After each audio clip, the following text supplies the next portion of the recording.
Saudi अरब में मेज़बानी में जंगी फ़ज़ाए मश्क का कल से आगाज़। स्पीयर्स ऑफ विक्ट्री मश्कें 6 फरवरी तक जारी रहेंगी। मश्कें शाह अब्दुल अजीज़ एयर बेस पर मुनक़िद की जाएंगी, जबकि पाक फ़िज़ाई का दस्ता जदीद JF-17 thunder block 3 fighter jets पर मुश्तमिल है। मज़ीद तफ़सीलात जानेंगे नुमाइंदा ख़ुसूसी सलमान आवान से। सलमान, आगाह कीजिएगा।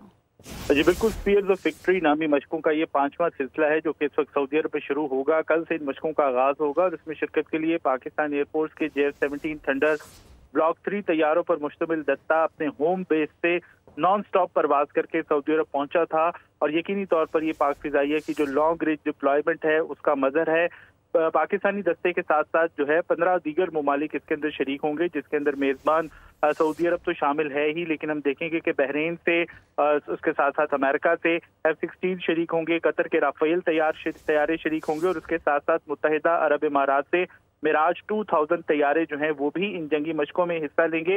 ये मशकें जो हैं तमाम ममालिक के दरमियान जो इंटर ऑपरेटिबिलिटी है उसको फ़रोग देने के साथ साथ मुश्तरका दिफाई ताउन को भी फ़रोग देगी। और पाकिस्तान एयरफोर्स की सबसे ख़ास बात जिसका हम जिक्र कर चुके हैं कि पाकिस्तानी दस्ता जिसके अंदर ग्राउंड क्रू भी शामिल है, पायलट शामिल है, सऊदी अरब पहुंचे हैं नॉन स्टॉप परवाज करके। और इस परवाज के दौरान पाकिस्तान एयरफोर्स ने अपने इल्यूशन 78 तैयारे से JF-17 थंडर तैयारों की एयर टू एयर रिफ्यूलिंग का भी मुजाहरा किया, जो कि पाकिस्तान की एक बेमिसाल सलाहियत है और इसके साथ साथ जो पाकिस्तान एयरफोर्स है उसकी कैपेबिलिटी का भी मुंह बोलता सबूत है। जी सब्सक्राइब करें और बेल दबाएं ताकि कोई खबर रह न जाए।